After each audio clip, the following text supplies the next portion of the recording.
even if I'm just alone and just playing a guitar, and I can get into that sort of meditative zone where I'm just playing and I'm going somewhere else, like my spirit is going somewhere else, I feel.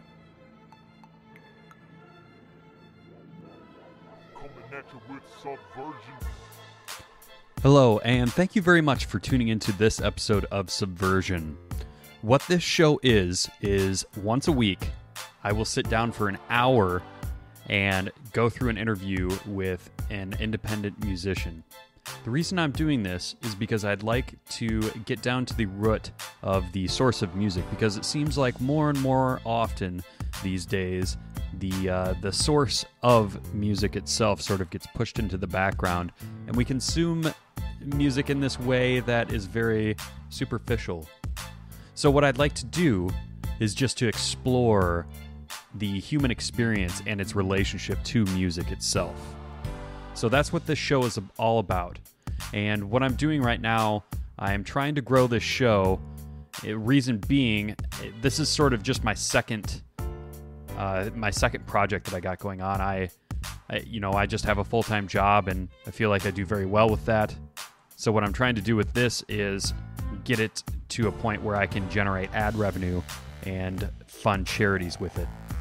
So every week I will detail a charity project, let you guys know about it, ask you to donate to it, and encourage you to engage in a platform called DonorC, which you can download an app for just by searching for DonorC.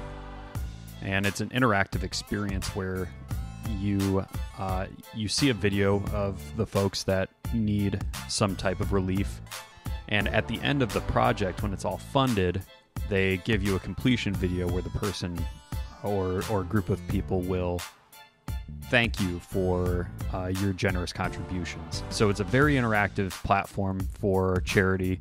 It's really unlike any other kind of charity charity platforms that are out there as far as how decentralized it is. So it's a very, very good service, and they're doing some great things. So I'm trying to grow that in order to help get these projects funded. And you can help out with that other than just going and donating to the projects every week. You can help me by sharing the show. So on your way out, after you're done listening today, please hit subscribe wherever you get podcasts, and just give it a share with people. Anybody that you know that loves music, anybody that, even if they're not crazy music nerds like you'll typically hear on this show, there is value for anybody and everybody listening to this.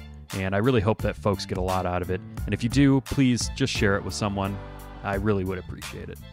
All right, let's get into this interview, and I will see you at the end.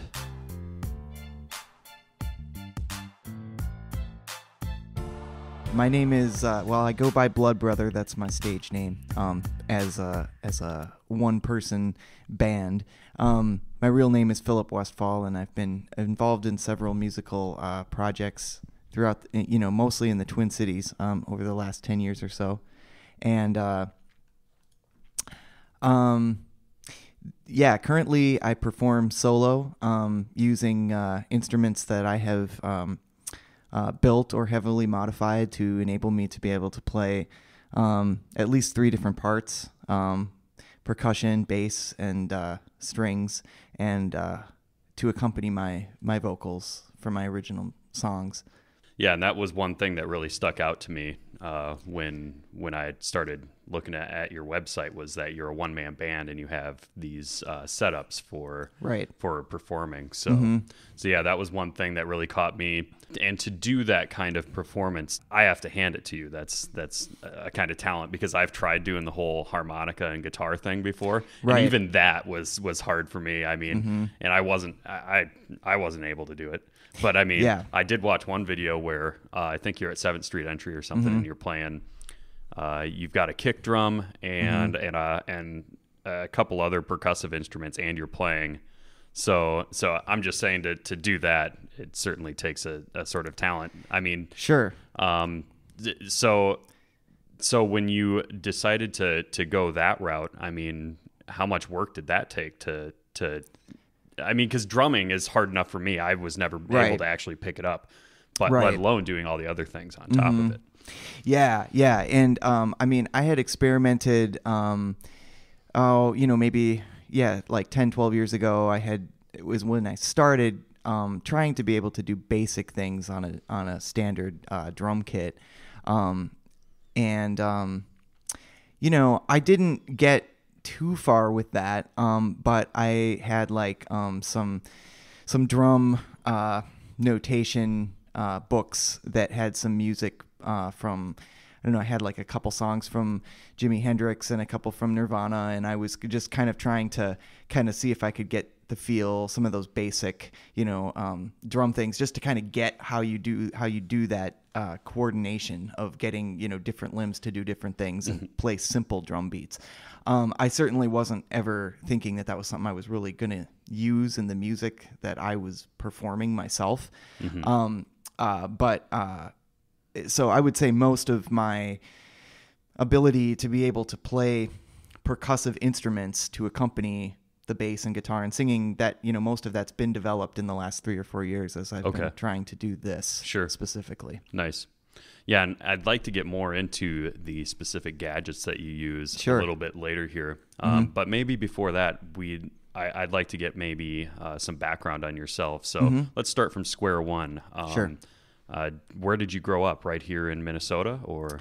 The first, up until age 10, there was a lot of moving around. I was born in Reno, Nevada. That's where my parents were living at the time, and we were only there for a couple years, and then, we spent like 3 years in Oklahoma. There was a brief point where we were in Minnesota in between those times. We did eventually, we lived in Eden Prairie for a couple years when I was between 8 and 10. And then our family, which consisted of my parents and myself and my brother, my younger brother, and we moved up to Little Falls, Minnesota, which is in central Minnesota, and that's where I lived from age 10 to about 18 when I moved down to the Twin Cities on my own to try to.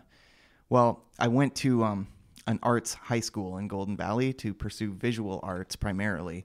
That was kind of my real.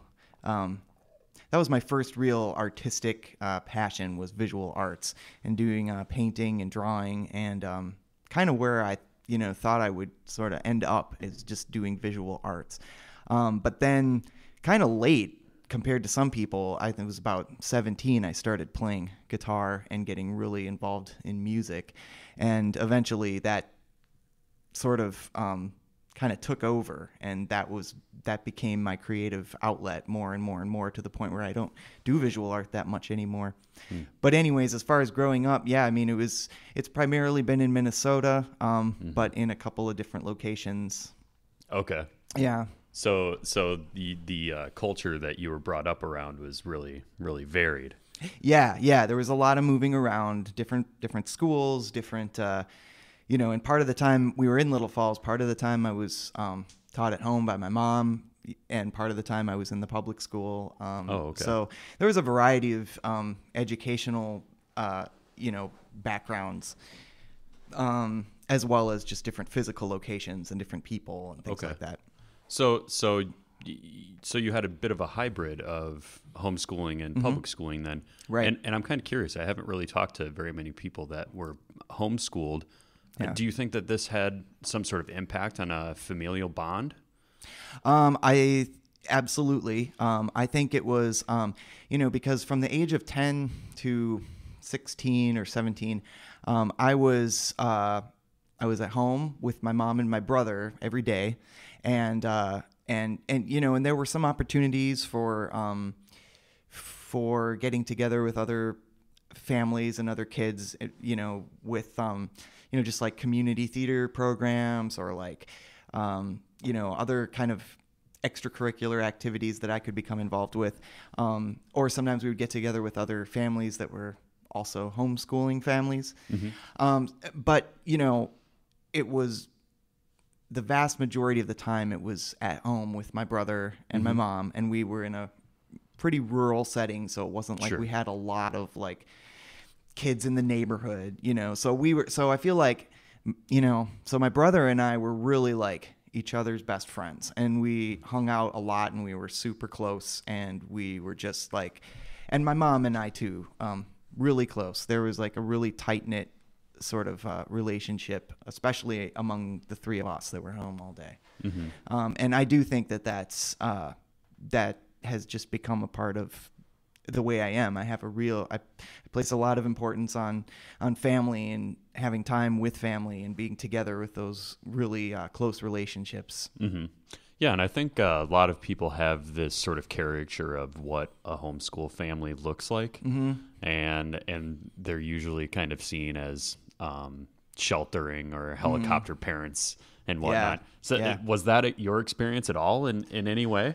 Or that wasn't my experience in our own home and our homeschooling experience, but I certainly observed that in other homeschooling families nearby. Yeah, so that caricature doesn't come without some kind of real world merit then. Yeah, there's a lot, right? There is certainly. I mean, those sort of stereotypes don't just come from nowhere. I mean, there's people that totally live that stereotype, and I think sometimes ones like that, because they are a little sort of seem maybe a little eccentric or a little bit peculiar. I think they draw a little more attention, so that might be more heavily weighted people's opinion on sort of the thing that, like the outlier sort of justifies the rule. Exactly. And, and so I think there's a whole lot of, there always have been, and I think increasingly there are more families that are choosing homeschooling,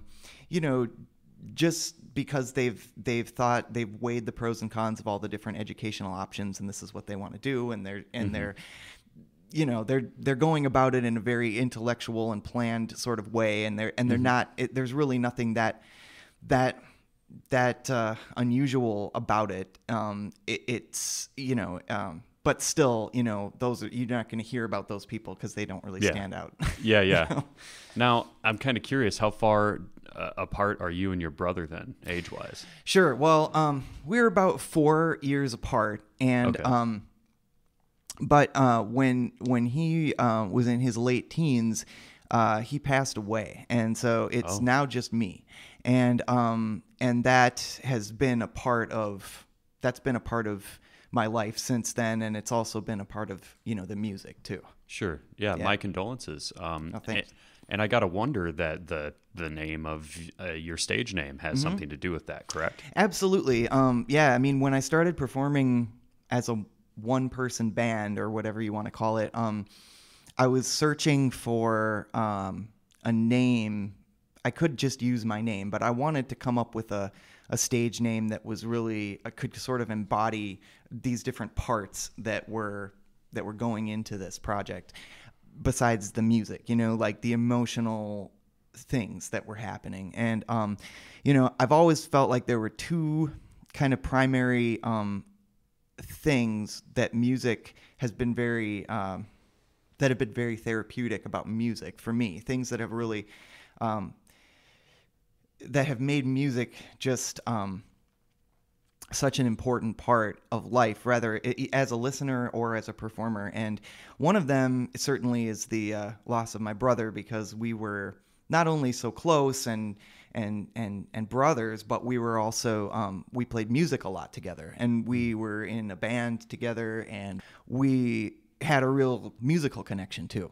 And so that I wanted to sort of, by doing this musical project on my own, I sort of saw it as a way to kind of take some of the things that my brother and I had worked on, either specific pieces of music or just sort of or more conceptual, kind of like a direction in music that we were trying to go towards. And I wanted to continue that without him, obviously, but like trying to think about what we were going for and try to see if I could, kind of keep going with it a little bit, on my own, and kind of make it a sort of to honor him, but also to sort of kind of keep that connection alive. Sure. So I was trying to think of a way to have that in it. The other thing that's maybe not quite as important, but still played a role in it is ever since I was 6 years old, I've had type 1 diabetes, which has been, without going into too much detail, it's just been kind of an ongoing physical struggle, but it has emotional components too. And it's been a thing that's been, sometimes it's okay, and sometimes it seems like a really, really big obstacle to overcome. And as I was but music has always been this thing that kind of provides a release. If I'm going, even if I'm just alone and just playing a guitar, and I can get into that sort of meditative zone where I'm just playing and I'm going somewhere else, like my spirit is going somewhere else, I feel, and it takes me away from the physical drag of having diabetes. It takes me away from the emotional burden of having lost an important person. And to me, the going with the name Blood Brother was kind of important because it was kind of speaking to some of the parts about me that have been really challenging, but that have been able to be, helped through music, I guess. Okay, sure. And it's sort of, you see this story time and time again, and this isn't to say that tragedy makes a good artist or a good musician, mm-hmm. but I would say that from what I've just from the little I just talked to you, mm-hmm. that these experiences have really been what has drove your artistic endeavors, more or less. Mm-hmm. Yeah. And before you explained mm-hmm. the reason why you and the sort of archetype that you're going for with your music, I was going to ask, if the whole one-man band thing was just sort of a way for you to and I think you said it better than I can even ask the question, which is if you're like carrying on your brother's spirit by taking mm-hmm. up this task of playing the other roles in a band that would mm-hmm. otherwise be played by other people.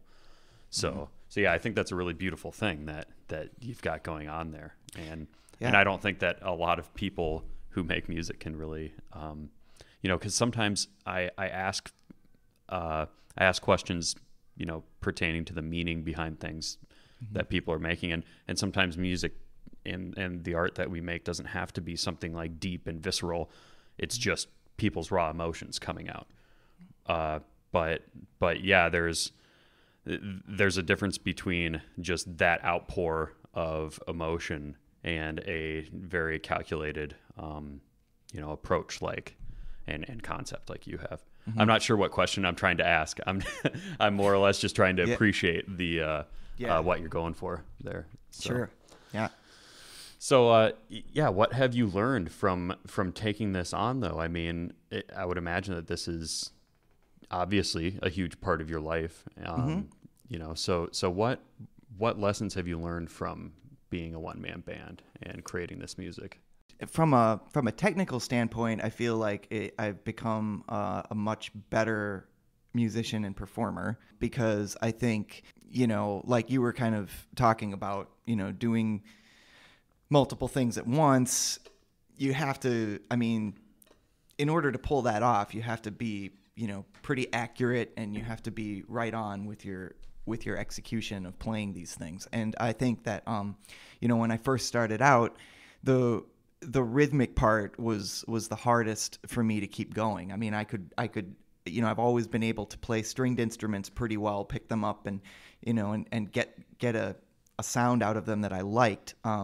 But trying to perform as a one person band, I realized how much my rhythm was kind of weak without someone playing a percussion instrument. Mm-hmm. Even if I'm trying to play a kick drum and do rhythmic, play a snare drum with my hands somehow, it's like, I can think it's okay, and then I go back and listen to it, and I'm like, that sounds really sloppy, and the rhythm is like speeding up and slowing down, and it's not consistent. And so that was a thing to really to improve upon. And so throughout this, these last few years where I've been doing this, it's gotten a lot better to where I feel like I can go through and play something and I don't need to play with a metronome and all the time and stuff. But like doing stuff like that has really helped. I mean, I'll practice songs with a metronome or click track a lot of times just to kind of tighten up my playing and stuff. And these are things I never did when I was just playing guitar or mandolin or banjo or things like that. I wasn't really doing that because it didn't seem necessary. But if I'm playing drums too, the beat has to, I mean, if it's slowing down or speeding up, it has to be intentional to try to get gain some intensity or give the song some breathing room or something. It has to feel like you're doing it on purpose, not just because, like when I used to try to do snare rolls, well, whenever I would do that, my tempo would slow because I couldn't do it as fast, so it was like figuring out how to do all these things and then be conscious about the tempo and be making decisions based on what the song needs rather than like what my physical abilities are. So yeah, my technique has improved a lot, and so that's been one thing that's come out of doing it this way. Another thing is kind of the I've because there's things I want to try to achieve, like in terms of the sound that I'm getting, and so I've incorporated a lot of things into the instruments that I use that I knew nothing about when I went into this.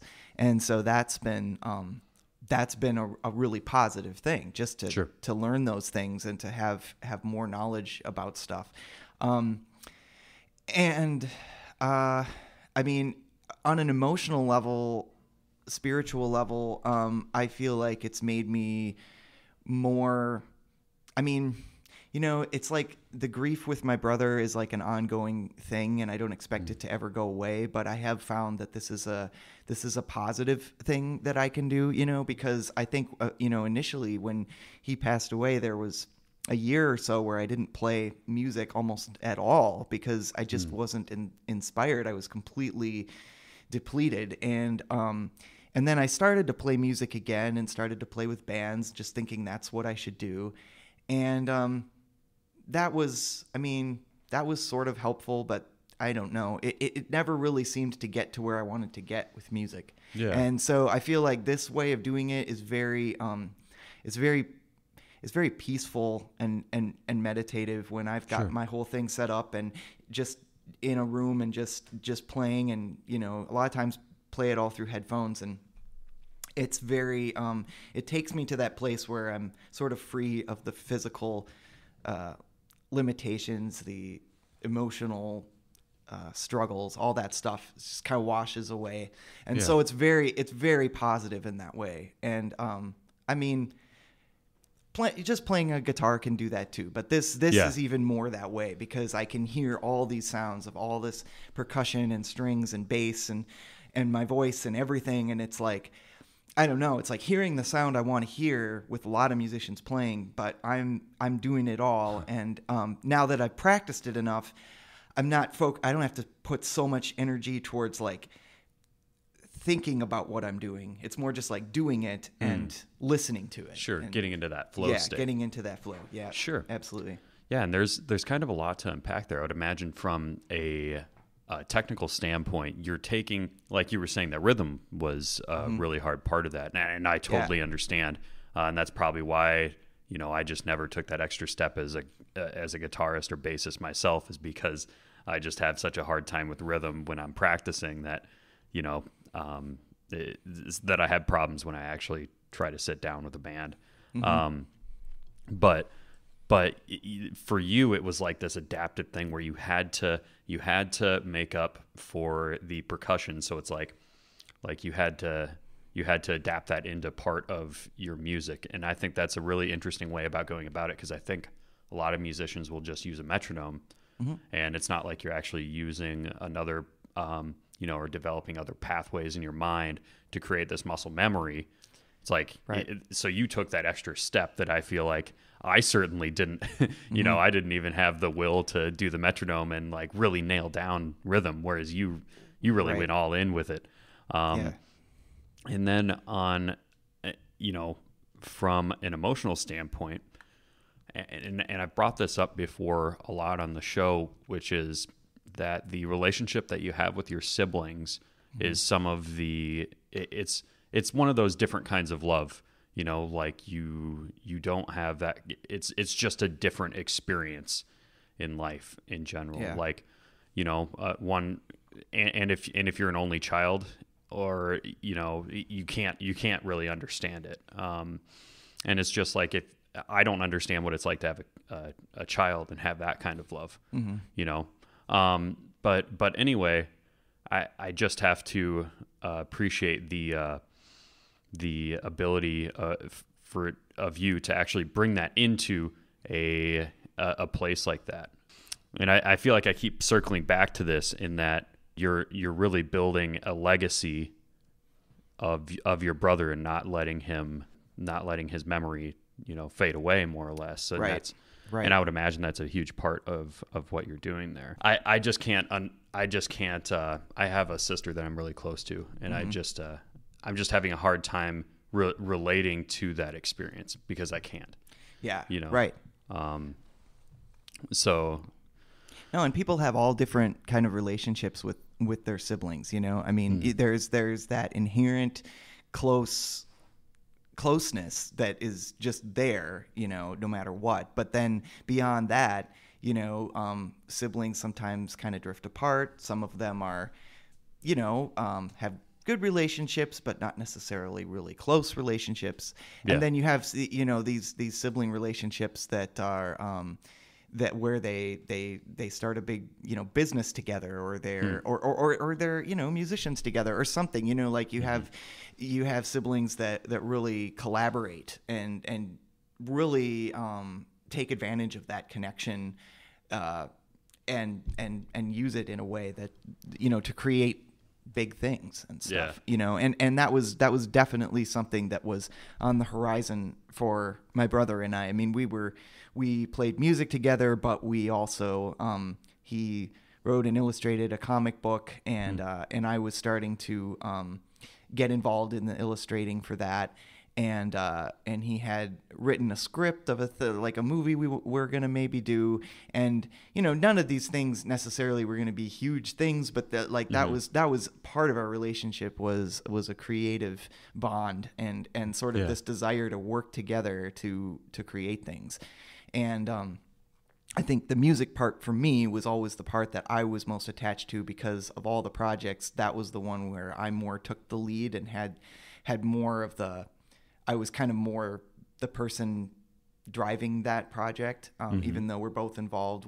I couldn't really continue the comic book because that was all his ideas, and that was like, and those were just ideas that I couldn't come up with on my own. I could provide illustration, but not come up with those ideas. Right. Like all the witty like humor and stuff. I mean, that's just not. That was him. That wasn't me. Yeah. And so that's what's cool about those collaborations, is you both bring unique parts to it. And obviously I can't make up for the music element that he provided to our music. Yet there were a lot of things that through playing with him that I feel like I really became aware of, just approaches to harmony and melody, and even just, I mean, there's a lot of different things that he would, in our talks about music that we were making or music that we listened to, he would just have these observations or these thoughts that were really, to me, they were really profound. I can't come from more of like a background of wanting to really study music theory and and kind of like know how songs are created and why they work and why, that kind of all that sort of technical brainy stuff. And he was more a person to kind of listen to what I was playing and then sort of like hear something in his head that he thought would work well, and then try to find those notes on his instrument. And so he was taking a more intuitive approach and wasn't so interested in the music theory. He would be interested in it to to an extent if it would help him get from point A to point B, but he was more kind of feeling it out. And but he had some approaches that I think were really signature approaches that were unique to him, that I kind of learned from him, and I try to implement into the music that I'm doing now.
For sure.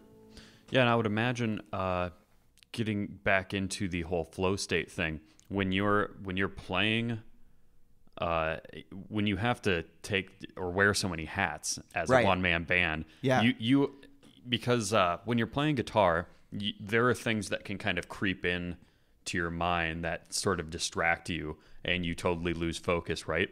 But if you're really getting into, you have to be playing a cymbal and a kick drum at the same time as you're playing guitar, there's no room for that extra stuff to come in and bother you. So I can see how the therapeutic thing would come in extra a little bit when you're doing all of that stuff. Yeah. So yeah, let's kind of get into the machinations of these instruments, because one thing that, like I was saying earlier, there's an instrument that it's like, it looks like a bass, banjo, and and a cymbal attached to the top of it. So and it produces, I don't know if it's just the way that you're playing it. Is it a banjo? It is a banjo, yes. But because I didn't see the fifth string, that was the only thing that threw me off. Absolutely. And the gauge on the strings looked a little bigger. Yes. So, and I can kind of quickly fill you in on that. So, when, let's see, in 2010, I took a job as the shop supervisor and product developer at a company called Gold Tone in Florida. And they are widely known for the banjos that they produce, and they make all varieties of banjos that you can imagine. Some of them are brand new kind of versions of banjos. Some of them are reissues of banjos that existed, in the past and haven't been produced in many years. They also make a lot of other acoustic and electric hybrid instruments. I was really intrigued by the company just because of all of the creativity that goes into they have hundreds of instruments in their product line, and they're all really interesting and unique instruments. And so I had been interested in working there for a while, and when this job came up and I got offered the job, we went down there, And one of the instruments that they had just recently started producing, which was a recreation of an old banjo that was originally produced by, Gibson is maybe the most notable name, but there were other companies making these as well, called a cello banjo. And it was a banjo that generally would have a larger diameter rim of 14 inches usually, although 16 inches would be seen sometimes too. The banjo most people are familiar with seeing, the bluegrass banjo, is 11 inches. So this would be, a little bit bigger of diameter. And then this the other thing is that it's tuned much lower, like a 5-string banjo, like you're talking about, that you see in a bluegrass ensemble or something, is going to be, the lowest note is going to be D, which is like the 4th note or the 4th string on a guitar, So it doesn't really have, and then the highest note is a D an octave above that. So like in terms of open strings, you have like a 1 octave range. It's pretty, and it's kind of relatively, kind of higher, especially compared with guitar. And then, but this cello banjo, when I first heard about it, I was really intrigued because I've always been really interested, partly because my brother was a bass player and I was always kind of interested in bass range instruments. And when I heard about this cello banjo, I thought this is so exciting to see this, because it has such a different sound. And part of it is the larger diameter head. Part of it is the lower tuning. So it's tuned down to a C, which is 2 steps lower than the lowest string on a guitar. And and then it also uses these nylon, like classical guitar strings. So it has this like really, really kind of haunting sound to it, because the strings are low pitched, they're kind of mellower because they're nylon core strings. Sure. And then this large diameter head that's tuned kind of to a lower fundamental pitch. It just resonates and rings, and it's just got this totally different ambient texture to it that is unlike your 5-string bluegrass banjo. It's just completely different animal, and I loved it. And as soon as I got the job and started working there, I borrowed one of those right away, just because I wanted to play around with it and experiment. But I still didn't really know what I would do with it. I just thought it was really cool. I liked the sound of it a lot. And so that's what that instrument is. It's a cello banjo, and it used to be used in the context of cello banjo, or not cello banjo, but banjo orchestras that were sort of a thing in the early 1900s. Really? Yeah, they would do these. It was kind of like a way of, like, before there was television and stuff like that. Something that was a lot bigger was for like communities to play music together. Yeah. And a lot of these musical instrument companies at the time, Gibson was certainly one of them, were really, they understood that, and they would make these lines of instruments that were all meant to be played together, and then they would have salespeople go to different communities and say, hey, if you can all buy one of these different things, then you can all play together and you can create this, and then there's sheet music available for all of it and stuff.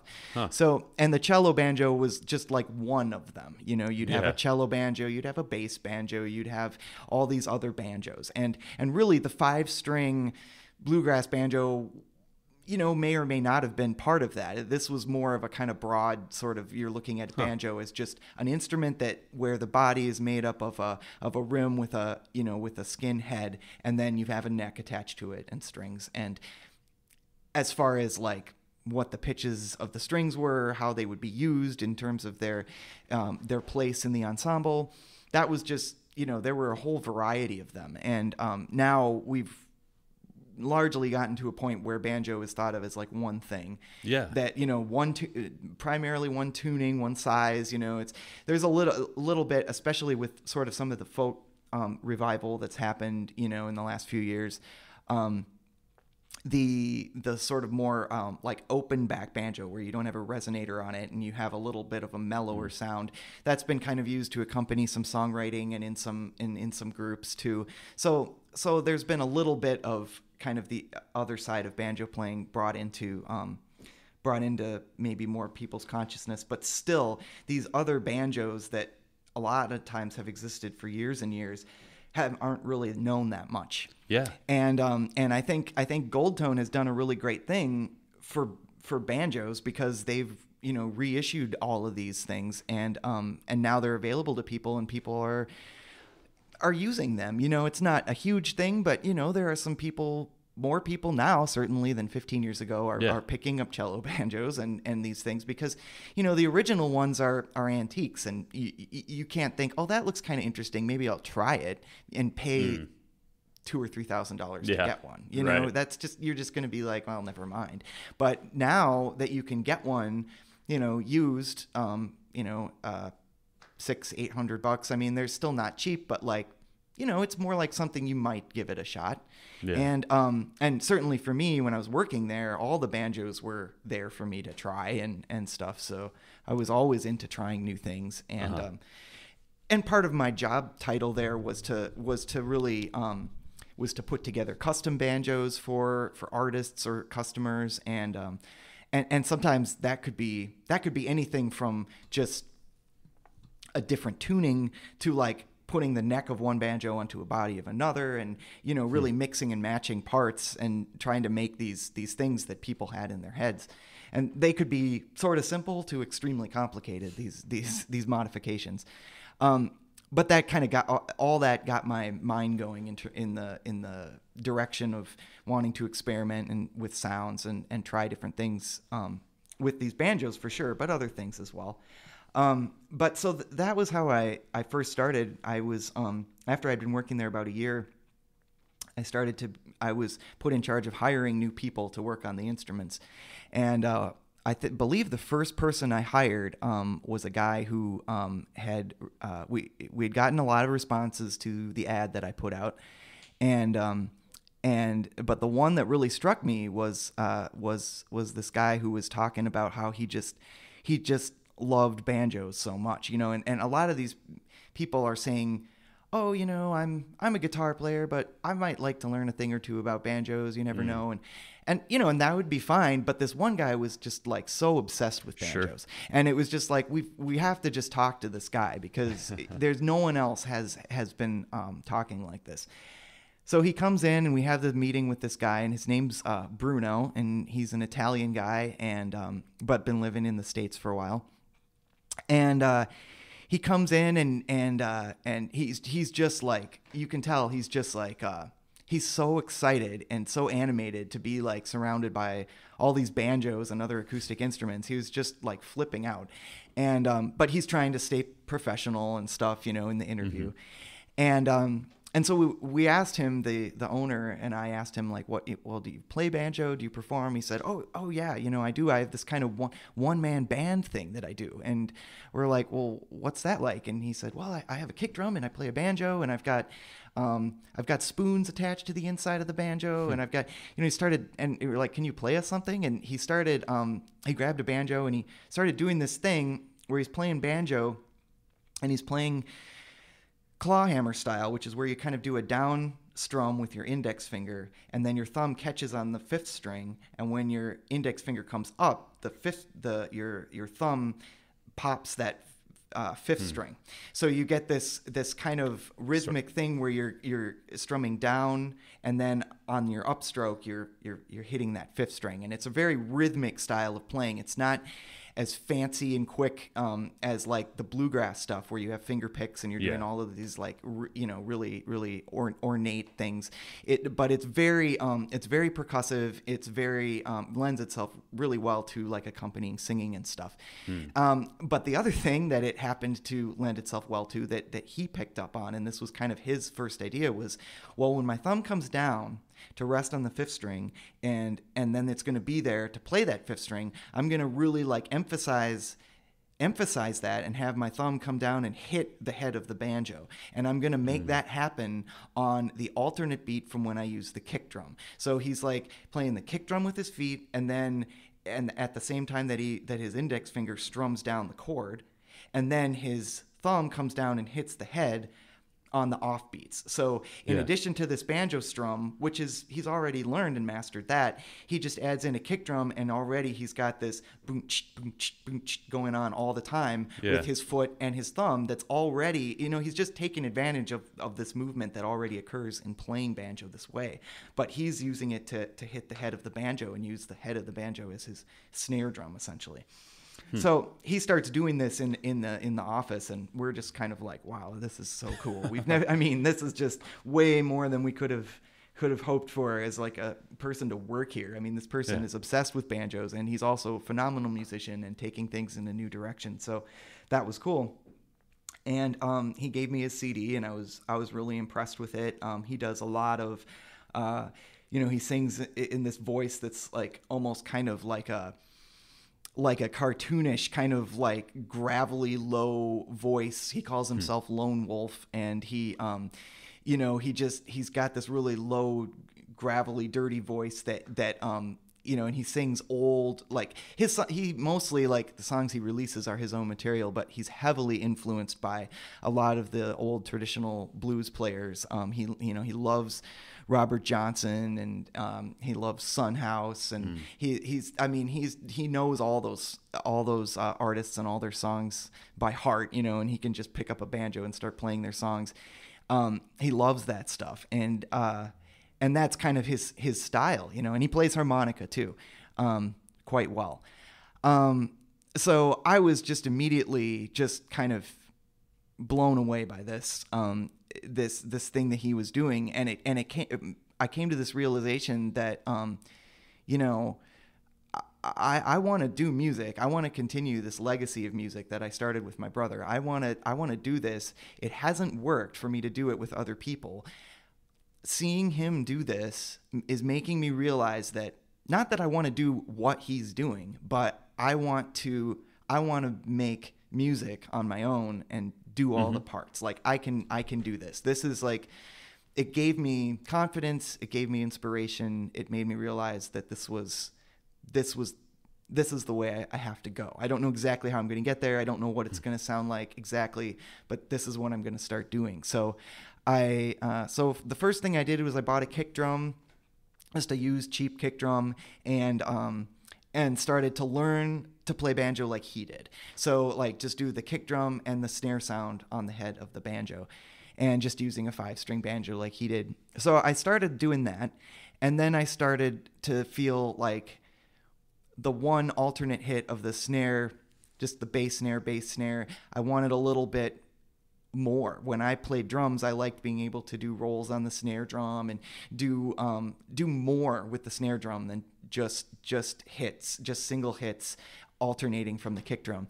So I found that if I used my thumb to hit, to kind of do the main snare beat, I could do that. But then I would use my kind of like my ring finger and kind of go back and forth, thumb, ring finger on the head of the banjo while the index finger is strumming the strings. And I could really sometimes, when I wanted to, bring in these kind of, really like, kind of things that I would do with my right hand while I was.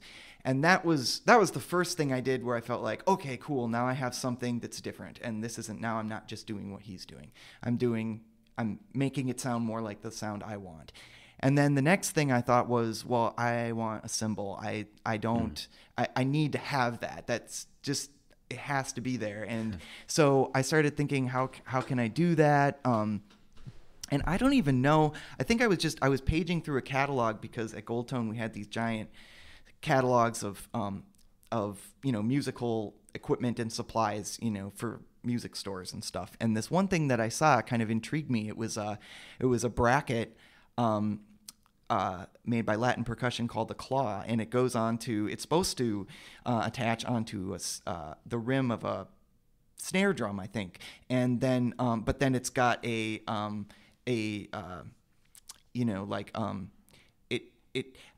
coming out of it, you can like basically attach a cymbal, an auxiliary cymbal or whatever. So it's like it's a bracket for mounting a cymbal right above your snare drum, and right away I thought, I bet I could clip this onto the banjo and mount, if I got a cymbal that was small enough, that didn't take up too much space, maybe when my thumb goes down to hit the banjo head, sometimes it could hit this cymbal.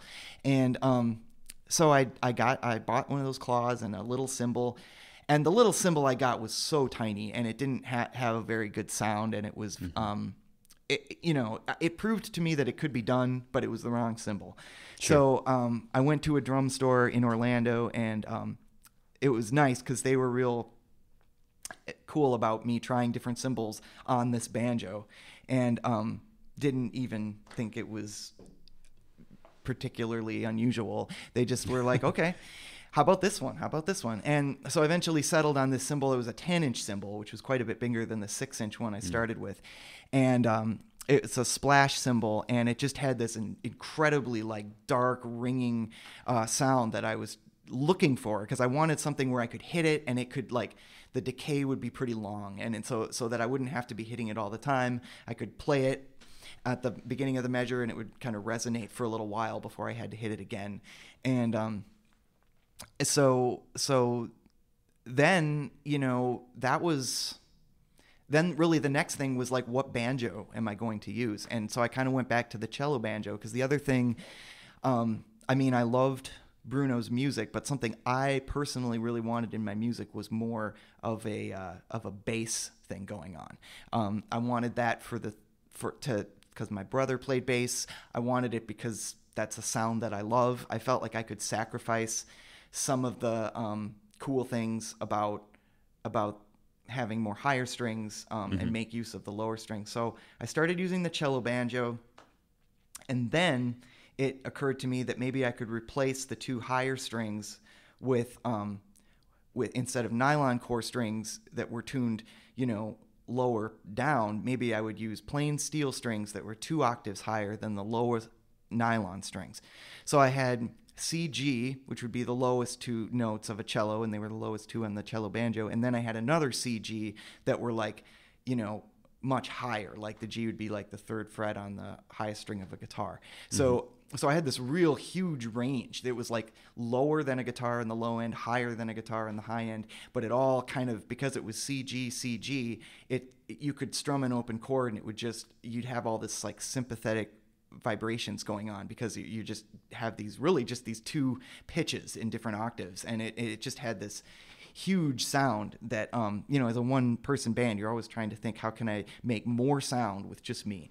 And this was really working. So once I got that cello banjo working, the cymbal, the kick drum, everything was kind of in place to start doing shows, and I started doing shows down in Florida, and that was the first iteration, and that was really fun for me. And I felt like it was working, and that's what I practiced on for a long time. Open up your mind so I can start floating. Relinquish all your worries and forget about all your sin. 'Cause we will be an inch or two, sailing in teacups and skies of blue, greeting all the lovers in the air.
living in Florida that I started to get kind of frustrated with the sound when I would perform, because banjos are, well, they're sort of hard to get a good realistic banjo tone out of any available pickups without using a microphone, which introduces so many other problems. Sure. Especially with a large diameter head, which is essentially just like a huge thing to provide feedback. And but even still, if I had a pickup that worked to pick up the strings, like a pickup built into the bridge, it wouldn't pick up all the percussion I was doing on the head. And then I tried mounting microphones over that to try to amplify that, but then wherever I put the microphones to pick up the percussive playing on the head, it would catch all these weird overtones from the cymbal that didn't sound like the cymbal usually sounded. It was sounded horrible. And so I had I was really frustrated with the fact that I couldn't seem to amplify this instrument at shows and really get the point across. So for a while, that was just kind of like, I don't know what I'm going to do. I'm just going to keep experimenting. But then I was playing one day at Goldtone up in the upper room. They had one of these little electronic Yamaha drum kits where it's got like 8 little round pads on it, and you hit it with the sticks, and you have all these different drum sounds. There's tons of things like that on the market. But I was kind of noticing that those pads weren't very big, and I thought, I wonder if I could like take the electronics and those pads and put them onto my instrument, because then maybe I could just send a direct feed of that rather than trying to pick up actually hitting this banjo head, which seems to be a nightmare. Maybe I can hit an electronic drum pad that's mounted to my banjo, and then I would have much more control over the levels of the sound and the quality of the sound. And I thought the same about the cymbal. Why, I could add a trigger onto the cymbal, and then, it wouldn't be the exact sound of the cymbal, which would be too bad, but at least in a live environment, you'd hear all the parts. So at first I experimented with implementing those things onto the cello banjo, but putting all those things onto the banjo really hurt the acoustic sound of the strings. So it then came to my mind that the thing to really do is to build an electric version of this instrument, where in which case I would have a separate kind of a solid body instrument, more or less, that would have, magnetic pickups perhaps, and I could send the strings to one, channel of a mixer, and and the percussion to another channel, and vocals to another channel, and really be in control of the mix in a live situation. And as I was coming to all this, it was happening really fast, and it was so exciting to be putting this instrument together. And I actually built one that was kind of a test one, where I just used an old banjo rim, and then I glued a wood block in the center of it to mount an electric neck onto it, and put pickups in it and put drum triggers on it. And it was functional, but it was clearly it wasn't planned, from scratch. So I used that for a couple shows, and then I decided that the thing to do was to really build something from scratch that was gonna be my instrument for performing, and it was gonna have all these features in it.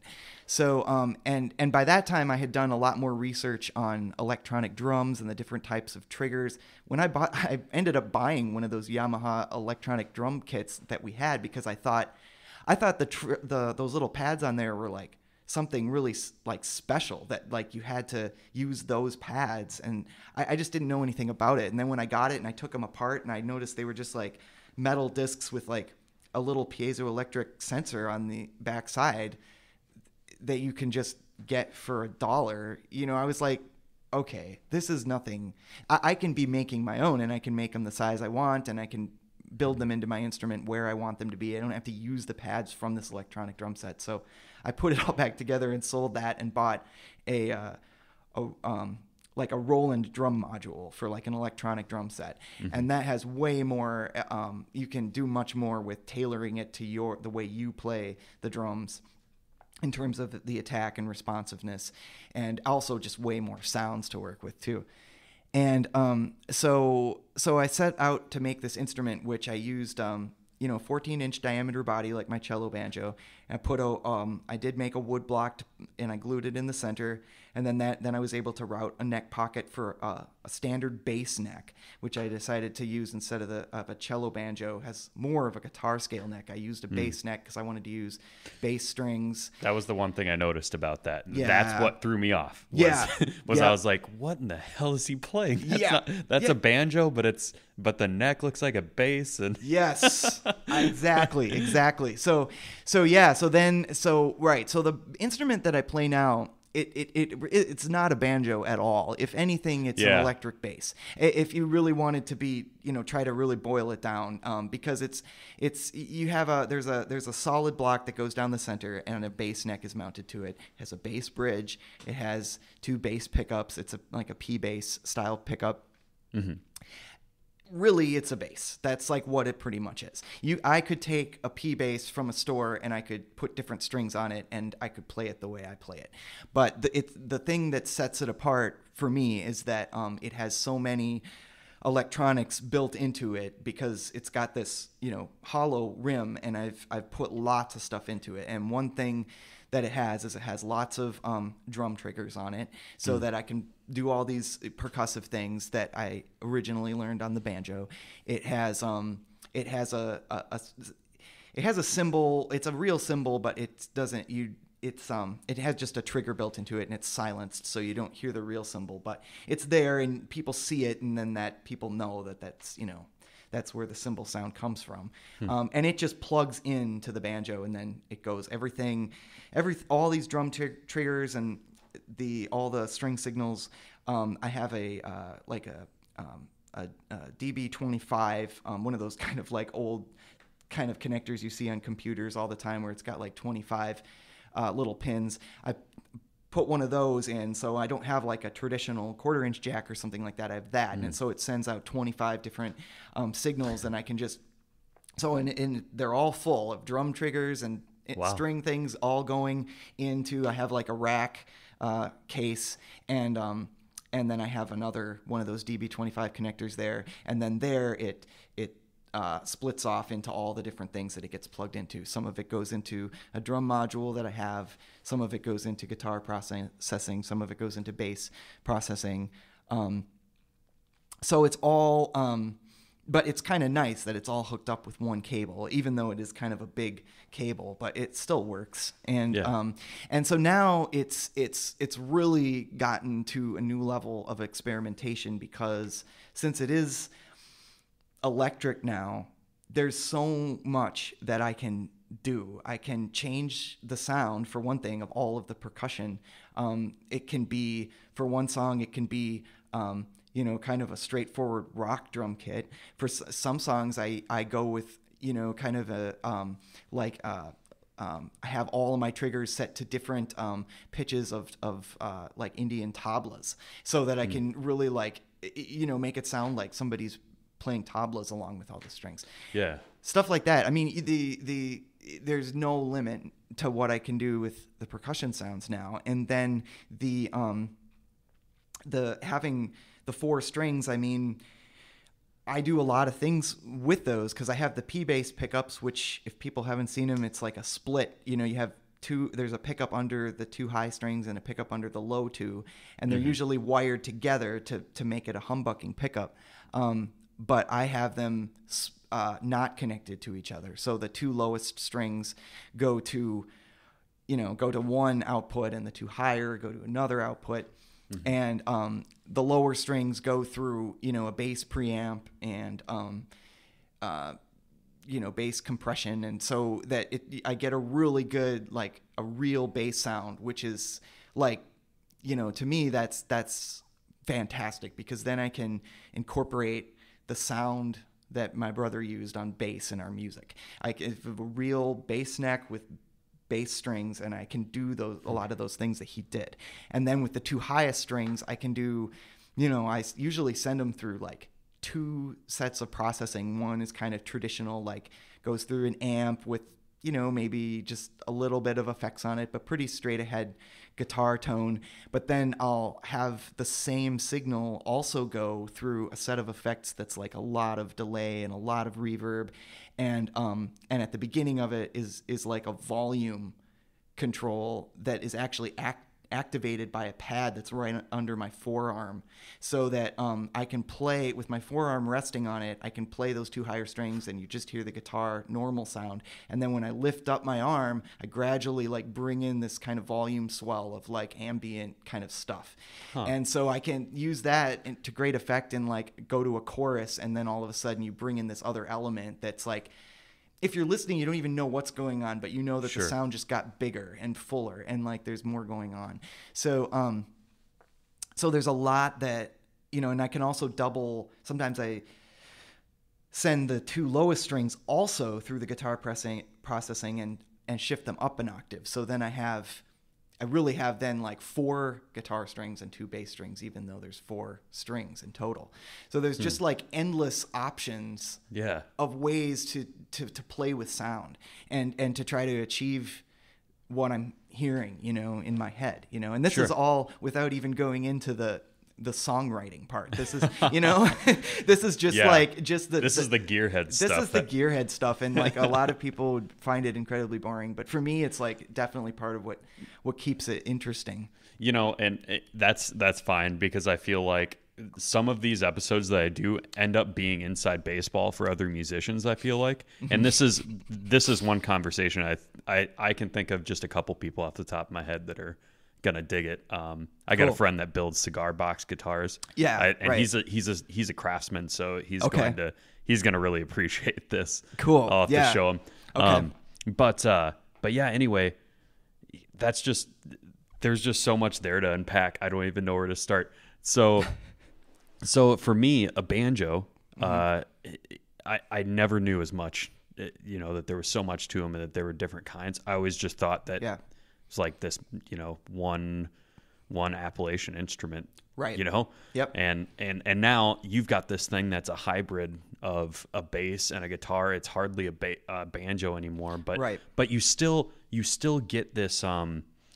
It's weird. It's like you're using the tones that a banjo would have on those higher strings, but you're using them in a way that almost sounds. You mentioned. Some of your drum kit is like a tulba. Is that what it's called? Tabla. So those sounds that you're making with those higher strings, they almost sound like a sitar.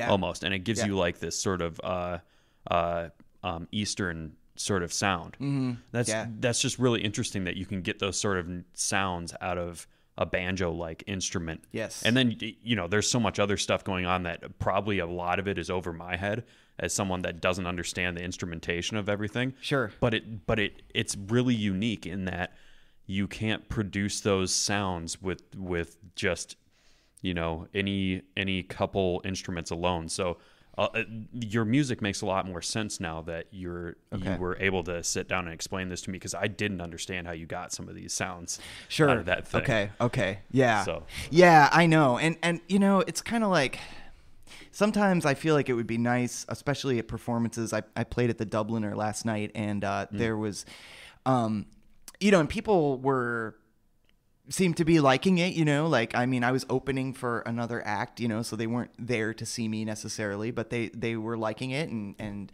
applauding after songs. So I felt like it was going pretty well. And I tried saying a couple things during the set to kind of explain a little bit what I was doing. Just, one thing that I definitely like to try to put out there is like nothing that you hear is pre-recorded, because I think for a lot of people assume it is, because they can't figure out how I could be, that is the only way they think that could be happening. That they could be hearing all those sounds at the same time, is that there must be something pre-recorded. And so I always try to just say that I'm doing it all live. But like even after that, people will come up after the show and say things to me that make me realize they didn't get that. Still, even after I said that. So like, I wish there was a way to sort of explain it a little more. Have a translator from I don't know, from a gearhead musician to the yeah, layman. right. I well, know. because I don't think a lot of people are going to be able to appreciate it just in a normal sense, and maybe you just need to get in front of the right group of people that, right. You know what I'm saying? Like a group of other musicians that do, you know, it. All I'm saying is, there's certainly a demographic out there that's going to appreciate that, and it just sucks, you know, and it's bad enough that we have a culture right now that doesn't really care as much about, and maybe this is just me projecting, but I feel like people don't care about live music as much as they used to, you know, but I don't know if that's just me projecting my own love for live music, that I feel like other people should appreciate it. You know what I'm saying? Yeah. But I grew up, you know, going to live music all the time, and I mean, I still try to make it as much as I can with my busy schedule out to see live music. But I think that's part of it, you know, that a lot of people and they're not going to be able to appreciate, you know, something like you're making, right? You know, without just the appreciation for what you're doing. Usually takes, like, you've usually got one guy in a band that runs all the different kinds of samples and filters and things like that. You know what I mean? Like, in a lot of bands, that's what they do. They have one keyboard guy that does the samples, and he does the sort of distortion, and you know, one guitar player's just got his, you know, his pedal board or whatever. You know what I'm saying? And you're doing all of that. right. And in some shows, like the one last night, I even am like running my own sound too. So it's like you're doing the PA and everything too? Yeah. Oh, damn. And then I'm just like, oh man. Oh yeah. I always like it if there's a sound person, but sometimes that can even be hard too, depending on the sound person, because sometimes they get what you're after and sometimes they don't. Right.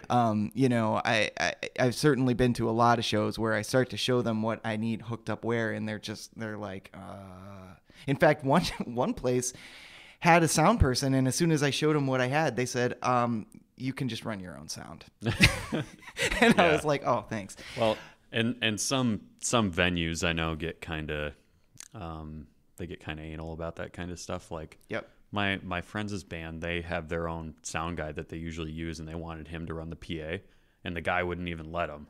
Oh, like, I don't know, just I'm sure you know how it is. You know, musicians and the people who run the venues don't always get along, and no, it's really crazy. I mean, I'm constantly surprised because I mean, I really strive to be a person that's easy to work with. I try to be like on time or early. I try to have all the equipment I might need for any possible thing, backup equipment.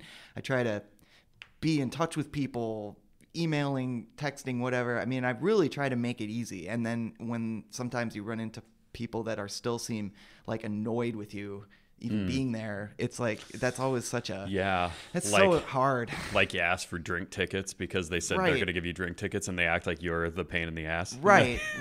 Yeah. Stuff like that. And I'm not even a musician. I've just seen this being an observer to watching my friends do shows and things like that. And yeah. So I kind of know what it's like to be in that position. I think the nice thing, at least, is if you're playing locally primarily, which I do, you can give every venue a shot, and the venues that just don't really work well with you, you just stop going. Just don't play at those places anymore. Sure. And the places, I've played at 7th Street Entry 3 times, and I'm sure I'll play there again, and they're just like such a breeze to work with because they're like on time, they communicate well, they tell you up front what they're going to pay you. It's everything works like clockwork. They've got the best sound people that take extra time to make sure everything's going to sound good, and then that, if the sound is being run really well, then as a performer it makes your job easier, sure. and so then you do a better performance, and everybody has a better time.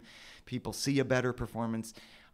So yeah, I mean, that's one place, but there's lots of other places I feel like are real good places to go to play. I mean, as a observer, it's different. There are places I've seen really good shows, and yet playing there wasn't as a good experience. Yeah.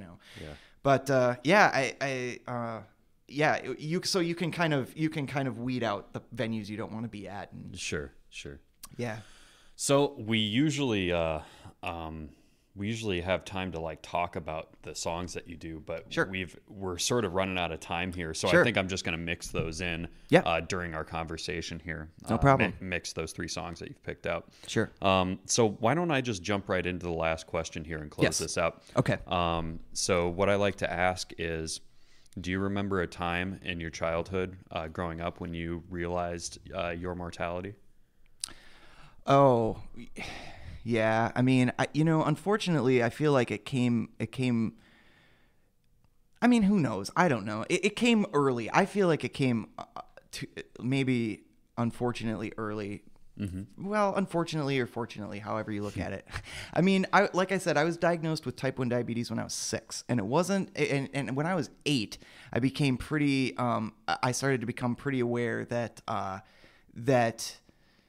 this type 1 diabetes over the years was going to be hard on my body, especially if I didn't take the very best care of my diabetes that I possibly could.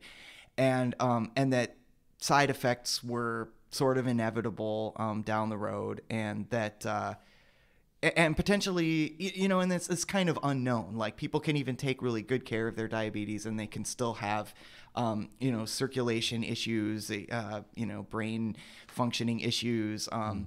Heart problems is a huge thing that faces people that have had type 1 for a long time. And so I feel like really early on, I was kind of thinking like, well, I don't know how long I have to live, Sure, like I hope I can live as long as everybody else, but I sort of have this feeling like maybe I won't. Right. And I was, right. I would have, especially when I was younger, I'd have this, where my blood sugar goes too low, and I would be unconscious and have these seizures and have to go to the hospital and stuff. And it's like, the other kids that I knew didn't have to do stuff like that. And I guess I felt like, I don't know, like I just had a different sort of sense of life certainly not being perfect, but also not being very permanent. Like I felt like, there were just more things that could possibly interfere with my functioning or end my functioning. And so I feel like that's always been in my mind. And, even before my brother passed away, I remember thinking a lot about, well, like I hope that I can be around for my brother long enough to at least, help him through as much of life as possible. Like I wanted to try to be there for him as long as I could, but I always thought, well, I don't know. I might like die when I'm, relatively young, and then he won't have me. So I was never thinking he's going to die first, Right. But he did. And that was another weird sort of thing that kind of, I don't know. I feel like all throughout my life, I've been kind of like thinking about it and knowing that it's there and that it's coming, and doesn't necessarily make me feel like comfortable with it necessarily. But it's something that I feel like has always been on my mind. And I feel like it's sort of, the negative is that I feel like I spent a lot of time in my childhood and my adolescent years being real like paranoid about my health and being like thinking that I was, what is this symptom that I have? Is this something that means I'm going to die soon? I feel like the positive thing of it is that it's always made me kind of want to just dive into life and just do as much as I can, like meet as many people as I can, just like be, with music, just do as much as I can. Because like, I don't know how long I get to do it, and maybe I get to do it a really long time still. I don't know. But like, I always have this kind of attitude, like things are short and I just want to make the most of it. Yeah. And when tragedy befalls any of us, I feel like people take two directions with it. They use it as sort of fuel to fuel their artistic endeavors. They're just passion in life and whatever they do. Yeah. But you can either take that route or you can take the pessimism route and decide to let whatever tragedies just destroy you. So it's always encouraging for me to hear stories like yourself. And I mean, I've never really thought about diabetes as being this really fatal thing, even though ironically, my grandma died, of issues related to diabetes. Yeah. But I never really think of it as being something that a young person with type 1 might, right. have those same concerns. Right. I just think of, I guess, because of my ignorance, I just think of diabetes as like an inconvenient thing. Right. But there's really a lot more to it than that. I mean, yeah. I didn't know that you could have seizures from a diabetic attack. I thought it was just like loss of consciousness. Right. Right. Because I hear of diabetic attacks where people are behind the road and they have a blood sugar issue and, get into a crash or something like that. But I never have heard of it being linked to seizures. So all I'm saying is that I never really thought about it that way. Sure. Yeah. And I suppose when that would shape your ideas on mortality, if that was, something that came up for you as a kid. For sure. So yeah, man, I suppose we'll wrap up there. Okay. But I really enjoyed this conversation. I like what you're doing with music. And yeah, I had a lot of fun here today. Okay, cool. Yeah, me too. I really appreciate you having me here to do this. Yeah, thanks again for taking the time. And if there's anything you'd like to plug, you can go ahead and do that. Sure. So if you have any shows coming up or anything like that? Yeah, I've got a couple shows coming up in the summer. It's not, there isn't too much going on, but a couple things I'm kind of excited about. One is I'm playing, I'm doing some extended sets coming up, which is going to be really, which I enjoy. I'm going to be doing in right across the river from Red Wing in Wisconsin. There's a place called the Harbor Bar, and I'm going to play there on June 18th from 1 to 5, and so that'll be a really fun 4 hours to just really like experiment, like I'm gonna do a lot of things I normally, in a 45-minute set, you've got enough time to just cram a bunch of stuff in there and just try to like put your best stuff forward. But this will give me a chance to just really explore some of the different stylistic stuff that I like and maybe try some covers and do different things. Nice. So that's June 18th. And then I've got a couple dates in August and September. You'd have to probably go to my website, bloodbrothermusic.com, to check the dates because I don't have them in my head. But those are at Maple Island Brewing in Stillwater, and those are also like 3-hour sets. So those are going to be really fun. I like the fact that they're kind of afternoon, weekend shows too, because I feel like then, you just get a lot of people out that don't come out to late shows at clubs in the Twin Cities. So yeah. Stillwater's really beautiful too. I really Stillwater. love it over there. It's a great town, yeah. But anyway, I'll link to all that stuff on the show notes so that people can find that. So okay, cool. All right, awesome. Thanks a lot, Philip. Yep, thank you. I just want to thank all of you for listening this week. I really do appreciate you being here. I do encourage you to hit that subscribe button on your way out. I really would appreciate that, as well as just share this with anybody that you can think of that would enjoy this show. Just a reminder to hit up the charity project that I got going on this week through DonorSee. You can find it on the web at donorsee.com/project/823, or if you just download the DonorSee app and browse for it there, that is the best way to experience this charity platform.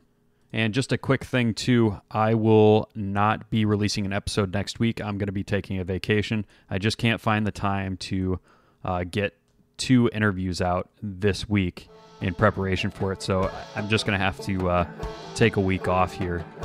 So I hope y'all don't miss me all that much. But until I see you next time, please take care of yourself.